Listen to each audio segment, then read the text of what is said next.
जय हिंद दोस्तों, मैं फौजी सुनील कुमार। दोस्तों, इस वीडियो में हम ये बात करेंगे, उमेश आया हुआ है CPSI का फिजिकल पास की करके, तो इसका रिव्यू लेंगे कि भाई कैसा क्या फिजिकल हो रहा है वहाँ पर, कैसा क्या स्टाफ वगैरह है और हाई जंप लॉन्ग जंप में कैसी क्या प्रॉब्लम्स फेस करनी पड़ रही है या फिर नॉर्मल है, और यहाँ जिनका जंप हो रहा है उनको टेंशन लेने की ज़रूरत है या नहीं है, या फिर कई सवाल रहते हैं अभ्यर्थियों के, जैसे मेरा सर 11:30 ही हो रहा है, मेरा 11 फीट ही हो रहा है, तो वहाँ होगा या नहीं होगा। मेरा टाइमिंग यहाँ इस ग्राउंड में 6:35 था या 6:40 था, वहाँ टाइमिंग आज आ सकता है या नहीं आ सकता, या मेरा 7 मिनट आ रहा है तो वहाँ टाइमिंग आ सकता है या नहीं आ सकता। तो बहुत सारे सवालों के जवाब इस वीडियो में आपको मिलेंगे, और ये मैं जवाब नहीं देने वाला हूँ, ये जवाब उमेश देने वाले हैं। उमेश का नोएडा में था, तो ये सारी चीज़ें वो बताएंगे कि कैसा ग्राउंड था, कैसा क्या था, इसका पूरा डीपली में चर्चा करेंगे इस वीडियो में। तो आप लास्ट तक ज़रूर देखना। ये रिव्यू आपके लिए, अगर फिजिकल आप देने जा रहे हो तो आपके लिए इम्पोर्टेंट भी साबित हो सकता है, और जिसका इसके वाले ग्राउंड में है तो उसके लिए तो बहुत ही इन्फॉर्मेटिव वीडियो रहेगा। तो उमेश, कैसा रहा आपका, किस दिन फिजिकल था आपका? सर मेरा फर्स्ट डे को ही आ गया था 14 को। और मेरा जो फिज़िकल था वो था 39 ITBP नोएडा में। और क्योंकि फर्स्ट डे था तो काफ़ी नर्वस भी थे हम। तो वहाँ पे हम पहुँचे पहले। मैं निकल गया था 13 को ही वहाँ पे पहुँच गया था। 14 को उन्होंने सुबह एंट्री शुरू की। 6 बजे के लगभग वो एंट्री लेना शुरू कर देते हैं। जो बेसिक डॉक्यूमेंटिफिकेशन होता है वो गेट पे करवा देते हैं। तो मैं सलाह दूंगा जो भी 39 ITBP जा रहा है वो थोड़ा सा पहले निकले। वो 6 बजे का रिपोर्टिंग टाइम, वो 5:30 पहुँच जाए, क्योंकि आप जितना जल्दी जाओगे उस हिसाब से आपका बैच बनेगा, उस हिसाब से आपकी रनिंग होगी। तो अगर आपका पहले रनिंग में आ जाता है तो वो ज़्यादा अच्छा रहेगा, वो बेटर रहेगा। इसके बाद जैसे हमारी एंट्री ली, डॉक्यूमेंटिफिकेशन लिया, चेस्ट नंबर, वो आपको अलॉट कर देते हैं। स्टाफ बहुत ज़्यादा कोऑपरेटिव है वहाँ का, और कोई हडल नहीं होती। फिर वो आपको सीधा ही ग्राउंड पे ले जाएंगे, आपसे फॉर्म वगैरह भरवाते रहेंगे और आपका वो बैच बना देंगे। 20-20 का वहाँ पे बैच बन रहा है 39 में। वहाँ पर जो ट्रैक है वो ओवल आकार का है बिल्कुल, और ट्रैक की कोई दिक्कत नहीं है। ट्रैक जो है वो रॉड का है। चार हाँ, राउंड लेकिन 4 राउंड है वहाँ पे, 400 के 4 राउंड है। तो जो फर्स्ट इवेंट होता है वो ऑब्वियसली बात है 1600 का ही होगा। तो आप जैसे जाओगे, जिस हिसाब से जाओगे उस हिसाब से आपके बैच के हिसाब से आपका नंबर आएगा फर्स्ट में। 1600 आपको करवाएंगे। कितनी मैं देर में? जी, 1600 आपने यहाँ कितनी आती थी? यहाँ तो सर मेरा चारों ट्रायल में 6-4 ही आया है।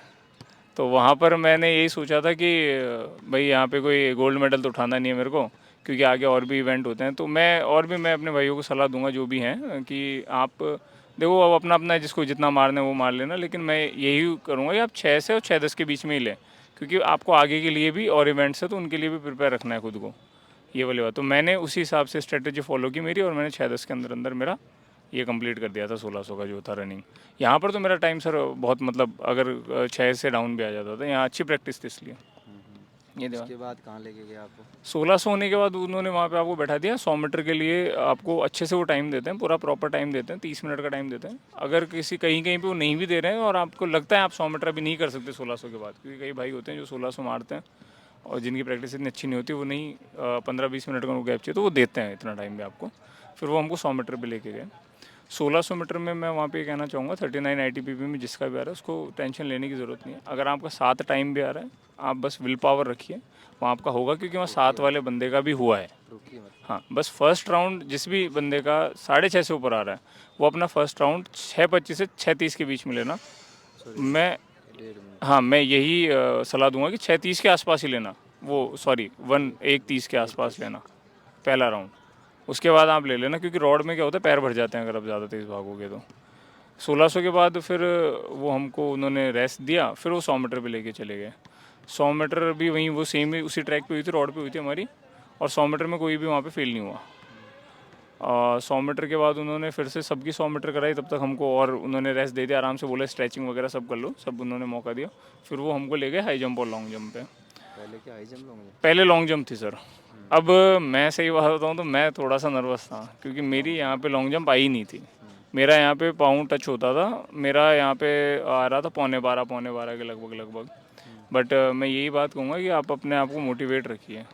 आप ये मत सोचिए कि मेरा नहीं होगा। मैंने अपने आप को मोटिवेट रखा था, मैंने बिल्कुल ये नहीं सोचा, तो मेरा फर्स्ट अटैम्प्ट में ही हो गया।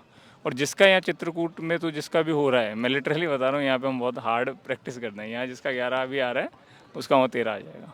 कोई ज़्यादा बड़ी बात नहीं है ये, क्योंकि मेरा आ गया। सर, हाई जंप पे फिर जैसे लॉन्ग जंप हो जाती है तो जिनका पास हो जाता है उनको तुरंत हाई जंप करवाते हैं वहाँ पे। हाई जंप का तो कोई टेंशन नहीं था सर, प्रैक्टिस बहुत बढ़िया थी। और हाई जंप का तो सर के पास मेरा पुराना वीडियो और होगा जब मैं आके बोल रहा था कि नींद नहीं आती मेरे को हाई जंप से। मेरा फर्स्ट अटैम्प्ट में हो गया था हाई जंप, मैंने काफ़ी अच्छी मार दी थी वहाँ पे। फर्स्ट में मेरा हाई जंप मैंने क्लियर किया। फिर हाई जंप के बाद गोला बचा था, तो गोले में तो वहाँ स्टाफ भी काफ़ी ज़्यादा फिर तब तक फैमिलियर हो चुका था, तो बोल रहे थे कि इसमें कोई रह गया तो लद्दाख भेज देंगे तुमको।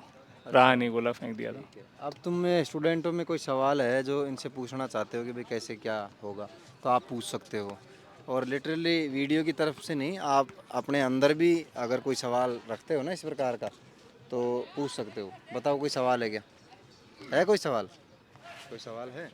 सर मेरा डॉक्यूमेंट से लेके सवाल था तो क्लियर हो गया। क्लियर हो? क्या सवाल था? वो लाइसेंस के वो था, मतलब लाइसेंस बना हुआ नहीं है मेरा अभी तक।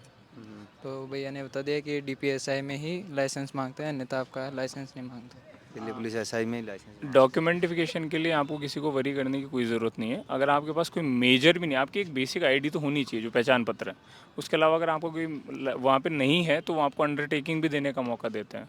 तो आप इतना हडल मत करिए, इतना टेंशन मत लीजिए। जिन लोगों को ओबीसी में एज रिलैक्सेशन चाहिए, एसटी एससी में एज रिलैक्सेशन चाहिए, वो लोग अपना कास्ट सर्टिफिकेट ले जाएं। अदरवाइज़ वहाँ कास्ट सर्टिफिकेट की भी आपको ज़रूरत नहीं पड़ेगी।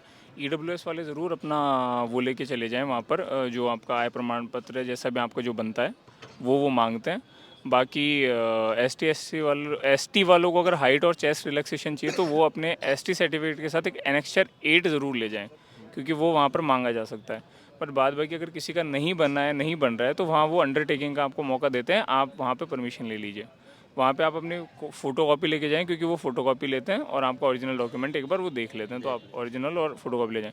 डॉक्यूमेंट को लेके कोई वरी करने की ज़रूरत नहीं है। जिन लोगों के पास लाइसेंस नहीं है वो बिल्कुल टेंशन ना करें, क्योंकि सिर्फ दिल्ली पुलिस सब इंस्पेक्टर के लिए ही लाइसेंस की ज़रूरत पड़ती है। इसके अलावा किसी के लिए लाइसेंस की ज़रूरत नहीं पड़ती। अदरवाइज़ आपकी एक आईडी ही काफ़ी है, बस ये है।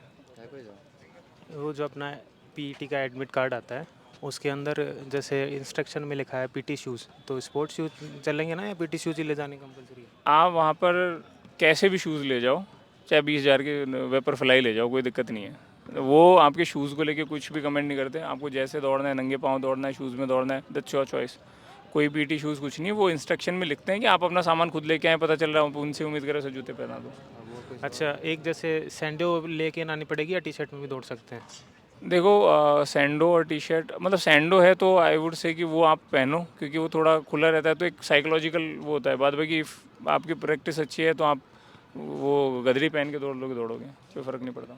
Okay, thank you. जी सर, मेरा तो बस यही कहना था कि जैसे 2 राउंड आपने बताया कि 3:10 तक, जैसे मेरा यहाँ पे 6:50 आ रहा है, तो मुझे क्या स्ट्रेटेजी लास्ट, मतलब जैसे मेरे को मोस्टली थर्ड राउंड में दिक्कत आती है, तो मैं क्या स्ट्रेटेजी अपनाऊँ जिससे कि मेरे को कम थकान हो और मैं तीसरे राउंड को कंप्लीट करते हुए चौथे को सही टाइम में मैं अचीव कर लूँ? मैं ये कहूँगा फर्स्ट जो आपका राउंड है ना वो आपका 130 के आसपास लो, मतलब उससे नीचे, उससे ऊपर ना चले जाए, 30 के आसपास ले लेना। उससे ये होगा कि हमारा जब हम फर्स्ट जब राउंड लेते हैं तो हमारे पैरों को भी थोड़ा वो हो जाता है, थोड़े खुल जाते हैं वो। उसके बाद आप जो सेकंड राउंड है उसको आप लो 3:10 के अंदर अंदर, ठीक है। फोर्थ राउंड आपका 4:40 के अप्रॉक्सीमेटली आ जाना चाहिए।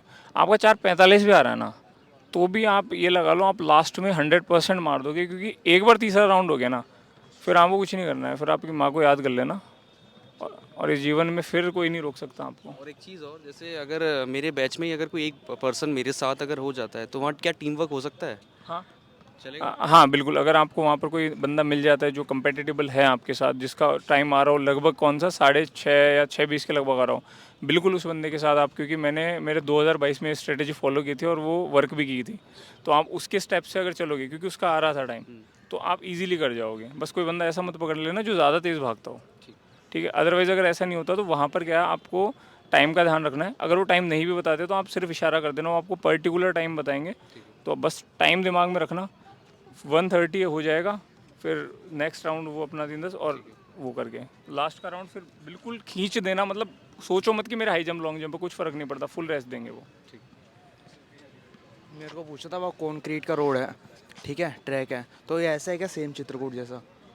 नहीं, वो चित्रकूट से आपको मतलब ये ज़्यादा हार्ड लगेगा उसके कंपैरिजन में। वो साइकोलॉजिकली भी आपको ऐसे फील देगा कि वो ठीक है रोड, वो बहुत अच्छा रोड है, बहुत अच्छा मतलब ग्रिप बनता है वहाँ पे।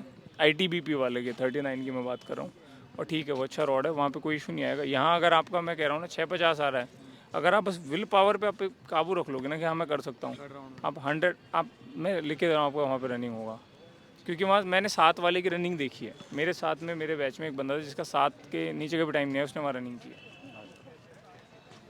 मेरा तो डॉक्यूमेंट रिलेटेड डाउट था, तो भाई ने क्लियर कर दिया। और कोई डाउट डाउट है कोई? नहीं कोई डाउट। हाँ भाई, है कोई डाउट? डाउट है कोई?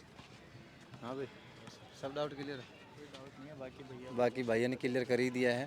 तो सभी को बेस्ट ऑफ लक, और बता दो आप भी बेस्ट ऑफ लक दे दो, आपने फिजिकल पास किया, कैसा फील हो रहा है? भाई फर्स्ट डे था तो देखो हम तो नर्वस थे, मैं सही बात बताऊं तो हमको तो लग रहा था लैब के चूहे जैसी फीलिंग आ रही थी, बट इट्स ओके।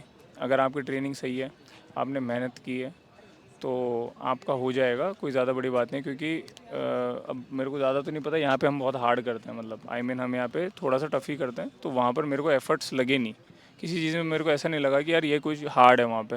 हाँ मेरे को डर लगा था लॉन्ग जंप से पहले, ये कोई ज़्यादा इसमें शेखी भगाड़ने की बात नहीं है, मैं डरा हुआ ही था सुबह तक। रनिंग का मेरे को कभी डाउट नहीं था, रनिंग मैं दोपहर में भी कर सकता हूँ, बट मेरे को लॉन्ग जंप का बहुत डाउट था। लेकिन यहाँ पर मेरी लॉन्ग जंप कभी भी 12 के लगभग नहीं आई, बट वहाँ पर मेरी 13 आ गई। और वहाँ पर हर किसी की, जिसकी यहाँ पे 12 नहीं आ रही, वहाँ 13 आ जाए, क्योंकि हमारी प्रैक्टिस इस लेवल पे होती है। बाकी मैं एक ही सलाह दूंगा इस बार के सीपीओ वालों को कि देखो एसएससी हर साल ऐसा ही करती है, ठीक है, आप लोगों को पता चल गया होगा। मैं आपको ये सलाह दूंगा कि अगले साल जो भी लोग जो अब कर रहे हैं, जो फेल हो गए, वो जल्दी से जल्दी खुद नहीं कर सकते तो एकेडमी प्लीज़ ज्वाइन कर लें। और ये मैं कोई ऐसे नहीं कर रहा, कोई प्रचार प्रसार की बात नहीं है पर्सनली, क्योंकि मैं उन लोगों में से हूँ जो इस चीज़ में बिलीव ही नहीं करते कि एकेडमी ज्वाइन करनी चाहिए। बट जब आप जाते हो, एक ग्रुप ज्वाइन करते हो, तो आप चाहे कितने ही आलसी हो, आप कितने ही नालायक हो, आप यहाँ पे भागते हो, आप यहाँ पे ट्रेनिंग करते हो। और एक बात ध्यान रखना, इस जीवन में अपनी मेहनत के अलावा किसी चीज़ पे भरोसा मत करना, क्योंकि वही काम आती है। क्योंकि मैंने भी ऑलमोस्ट मेरे को 3 महीने हो गए आज रनिंग करते करते। मैं मेरा पेपर देने के बाद से मैं रनिंग कर रहा हूँ, और शुरू में मेरा कुछ नहीं आता था, मैंने मेरे जीवन में कभी नहीं सोचा था मैं 1600 मीटर भाग पाऊँगा। बट आज आप कभी भी मेरे को 1600 मीटर भगा सकते हो। और सर से तो मैं जब एकेडमी में आया तो ये मजाक की बात नहीं है, बट मैंने सर से कहा था सर मेरे को नींद नहीं आती हाई जंप के कारण। आज मैं 4-2 या 4-3 की हाई जंप करता हूँ। सबसे ईजी आपको क्या लगता है? हाई जंप सबसे ईजी हाई जंप लग रहा है। वो सर ट्रेनिंग की बात होती है ना, और स्किल्स की भी बात होती है, यही है बात। बाकी मैं आप लोगों को बेस्ट ऑफ लक कहूँगा। और एक बात कहूँगा, ये अगर आपने ये बिल्कुल नहीं सोचना है मेरे से नहीं होगा, आप सबसे हो सकता है, आप सब कर सकते हो, क्योंकि अगर मैं कर सकता हूँ तो कोई भी कर सकता है। तो यही है, बेस्ट ऑफ लक। बाकी जिनका नहीं हुआ वो प्लीज़ ट्राई करें, और इस बार कृपया करके थोड़ा सा अपने को सजग रखें इन चीज़ों के प्रति। आप खुद अगर कर सकते हैं प्रैक्टिस खुद कीजिए, यहाँ पे कोई ऐसा नहीं है कि आप नहीं कर सकते, कोई भी बंदा अकेला प्रैक्टिस कर सकता है। बट मैं हमेशा एक ही बात कहूँगा, ग्रुप में जितनी अच्छी प्रैक्टिस होती है वो कहीं नहीं हो सकती। तो अगर आपके पास ग्रुप है तो आप ग्रुप कीजिए, अदरवाइज़ आप कोई बढ़िया अकेडमी ज्वाइन कीजिए और अपनी मेहनत को सफल चलो बनाइए। इस वीडियो में इतना ही। थैंक यू, धन्यवाद।